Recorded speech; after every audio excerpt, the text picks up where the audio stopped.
पंचायत चुनाव में लगाए जाने वाले कर्मियों का किया गया द्वितीय रेंडमाइजेशन। जिला निर्वाचन पदाधिकारी सह जिलाधिकारी डॉक्टर त्यागराजन एसएम व राज्य निर्वाचन आयोग द्वारा प्रतिनियुक्त प्रेक्षक की मौजूदगी में दरभंगा समाहरणालय अवस्थित एनआईसी कक्ष से जिला सूचना विज्ञान पदाधिकारी राजीव कुमार झा के द्वारा पंचायत चुनाव से संबंधित सभी मतदान कर्मी, गश्ती दल, दंडाधिकारी एवं मतदान कर्मी को द्वितीय रेंडमाइजेशन किया गया। आपको बता दें कि रेंडमाइजेशन के उपरांत पंचायत निर्वाचन कार्य में लगाए गए कर्मियों को किस किस प्रखंड में आवंटित किया गया है उसकी जानकारी मिल जाती है। इसमें लगभग 16,000 कर्मियों का रेंडमाइजेशन किया गया है।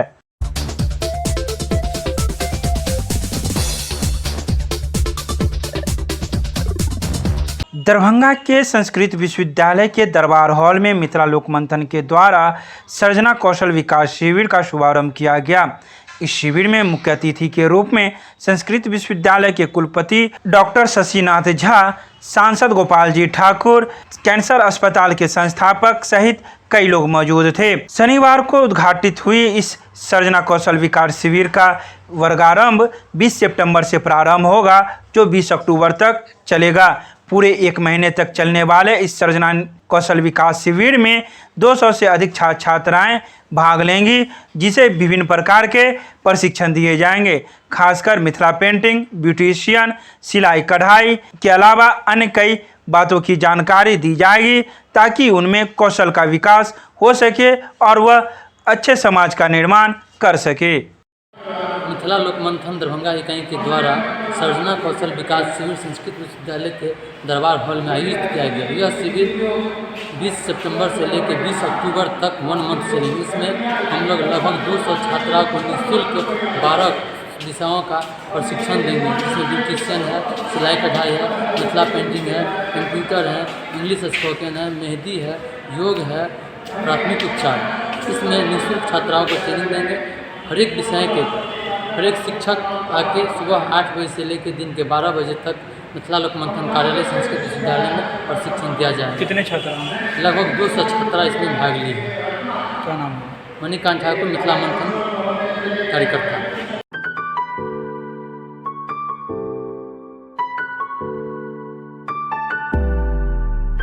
ललित नारायण मिथिला विश्वविद्यालय थाना के द्वारा गश्ती के दौरान भारी मात्रा में शराब के साथ 3 व्यक्तियों को किया गिरफ्तार। विश्वविद्यालय थाना पुलिस वार्ड नंबर 5 के रोहेलागंज में गश्ती कर रही थी। उसी दौरान यह तीनों व्यक्ति शराब के साथ पकड़ा गया। इनके पास से 300 ml का ऑफिसर चॉइस शराब बरामद किया गया है। यह तीनों व्यक्ति दिनेश शाह पिता योगेंद्र शाह, छोटू कुमार पिता शत्रुघ्न कुमार, विक्की कुमार पिता राजेंद्र शाह सभी अभियुक्त विश्वविद्यालय थाना क्षेत्र के रोहेलागंज के रहने वाले हैं। इस तीनों को पुलिस पकड़कर थाने ले आई है, जिस पर अब कानूनी कार्रवाई की जा रही है।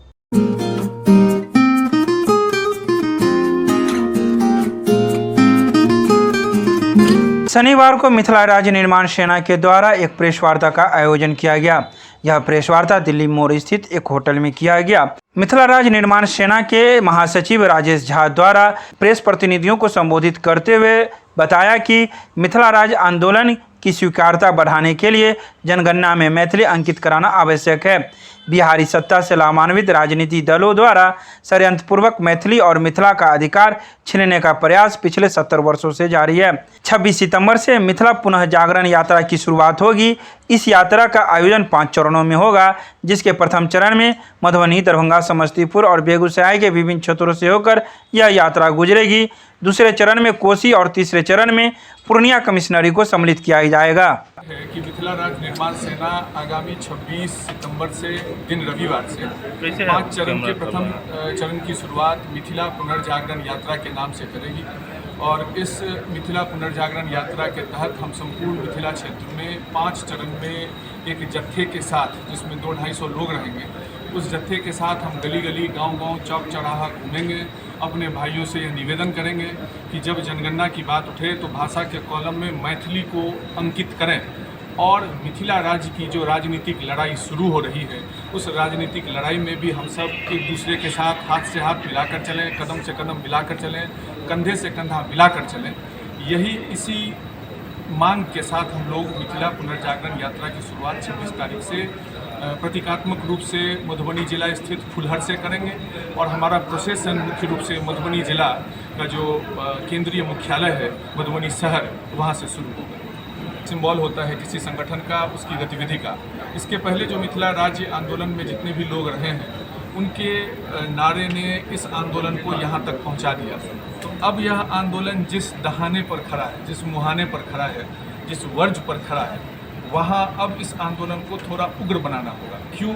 क्योंकि हमारे देश की स्थिति ऐसी है कि राजनीतिक शक्ति जिनके हाथों में होती है वो दूसरे लोगों को कमज़ोर मानते हैं। यह ले जान की दे जान नारे के साथ हम लोग यह बात स्पष्ट रूप से कहना चाहते हैं कि हम नहीं चाहते, जैसा हमारे अध्यक्ष महोदय ने पहले संबोधित किया, हम नहीं चाहते कि हमें हिंसा का मार्ग अपनाना पड़े।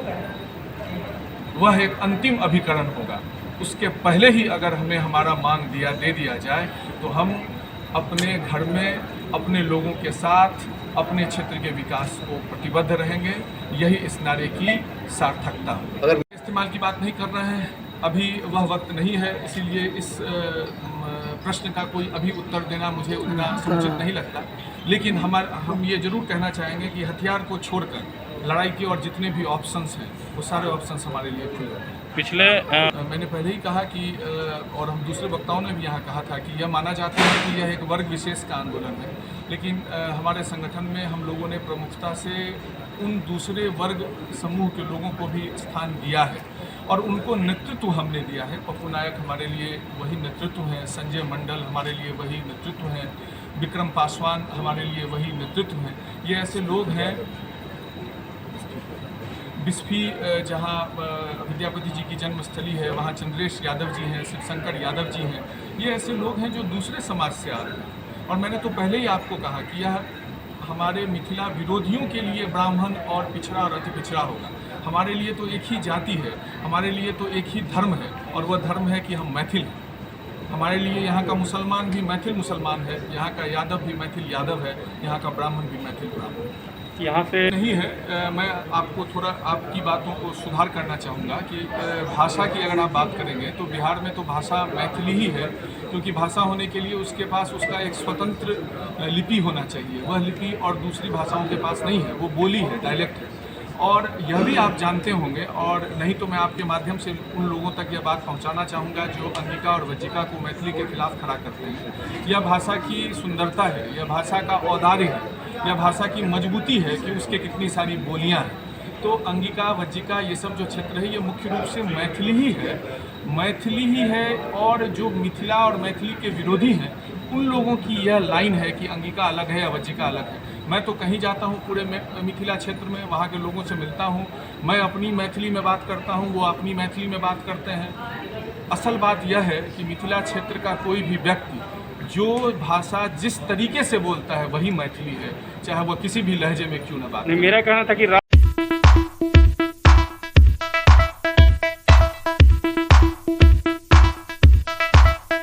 MLSM महाविद्यालय में अवैध वसूली के खिलाफ MSU ने किया आंदोलन। पार्ट 1 के छात्रों को चालान से अधिक लिया जा रहा है पैसा। यूनियन के द्वारा 1 दिवसीय धरना प्रदर्शन महाविद्यालय परिसर में दिया गया। आंदोलन की अगुवाई कर रहे मिथिला स्टूडेंट यूनियन के छात्र नेता व MLSM महाविद्यालय के छात्र संघ अध्यक्ष दिवाकर मिश्र ने कहा कि महाविद्यालय में नामांकन के दौरान छात्रों से चालान से अधिक पैसा लिया जा रहा है। MLSM महाविद्यालय LNMU का एक प्रतिष्ठित कॉलेज है। सबसे ज़्यादा छात्रों की संख्या इसी महाविद्यालय में है। महाविद्यालय में शैक्षणिक माहौल लाने में हम लोगों का एक अहम योगदान है।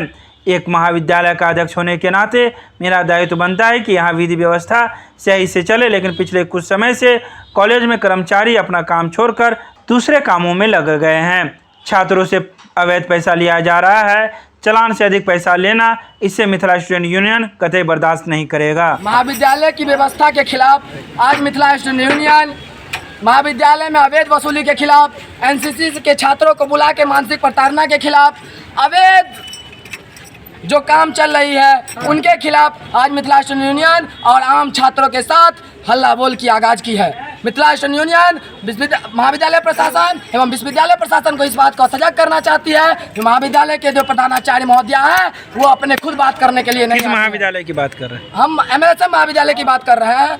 महाविद्यालय के प्रधानाचार्य महोदया मंजू चतुर्वेदी जो है वो खुद छात्रों से बात करने के लिए नहीं आते हैं, वो अपने असिस्टेंट को साथ में लेके आते हैं और छात्रों को रूबरू करवाते हैं। एक छात्र नेता अगर कोई भी समस्या लेकर जाता है महाविद्यालय में तो महाविद्यालय की समस्या को उससे दरकिनार कर दिया जाता है, जैसे छात्रों की समस्या न हो।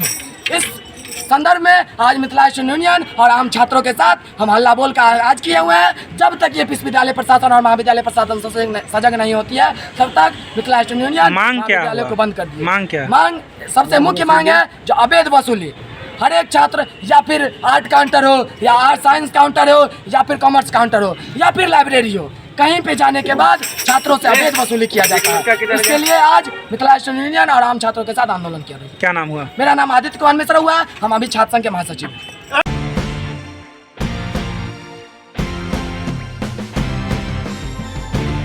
मिथिला विश्वविद्यालय ने सीईटी बीएड 2021 में नामांकन के लिए अभ्यर्थियों की ओर से चयनित महाविद्यालयों की वरीयता के आधार पर महाविद्यालय की सूची को आवंटित कर दिया है। सीईटी बीएड 2021 में 2 वर्षीय बीएड एवं शिक्षा शास्त्री में नामांकन के लिए शनिवार को अभ्यर्थियों की ओर से चयनित महाविद्यालय वरीयता के आधार पर मेधा आरक्षण एवं रोस्टर के तहत आवंटित महाविद्यालयों की सूची doctor Avani Ranjan Singh, doctor Ashok Kumar Mehta, doctor Arun Kumar Singh ने संयुक्त रूप से जारी किया है।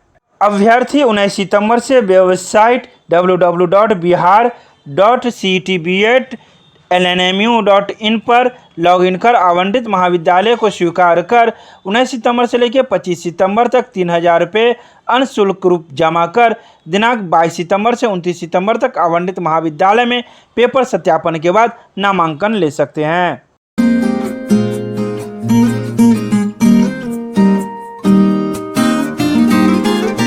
दरभंगा के सांसद गोपाल जी ठाकुर न भारत के विश्वकर्मा देश के यशस्वी प्रधानमंत्री नरेंद्र मोदी के 71वां जन्मदिवस के शुभ अवसर पर लहरियासराय स्थित प्राचीन हनुमान मंदिर में पूजा अर्चना की।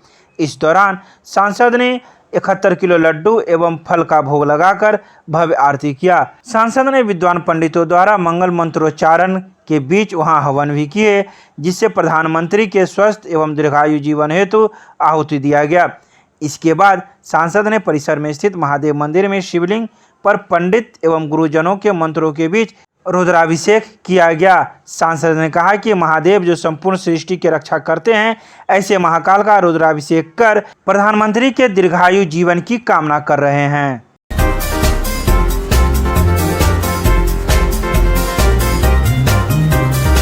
दरभंगा रेलवे जंक्शन से यात्रियों की सुविधा के लिए समस्तीपुर रेल मंडल के द्वारा कई ट्रेनों का परिचालन प्रारंभ किया गया। यह ट्रेनें मेमू और पैसेंजर ट्रेनें होंगी, जिसका पुनः बहाल समस्तीपुर रेल मंडल के द्वारा किया गया। आपको बता दें, गाड़ी संख्या 05533 जो दरभंगा से जयनगर के लिए जाएगी, यह प्रत्येक दिन शाम में 6:05 पर खुलेगी। वहीं 05534 जो जयनगर से दरभंगा के लिए प्रत्येक दिन पैसेंजर के रूप में चलेगी, यह गाड़ी दिन के 1:40 पर खुलेगी।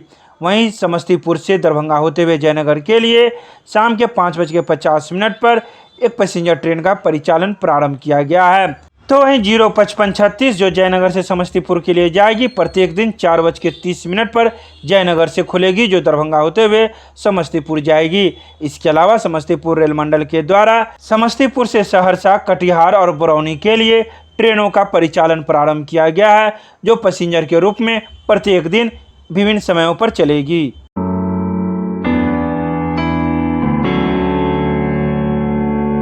मिथिला विश्वविद्यालय के मैथिली विभाग में प्रोफेसर हरिमोहन झा के जन्मदिवस के उपलक्ष्य में प्रोफेसर हरिमोहन रचना में सामाजिक चेतना विषय पर एक संगोष्ठी का आयोजन किया गया। आयोजन का शुभारंभ प्रोफेसर हरिमोहन झा के चित्र पर विभाग के शिक्षकों, शोधार्थी, छात्राओं एवं कर्मियों के द्वारा पुष्प अर्पित कर किया गया।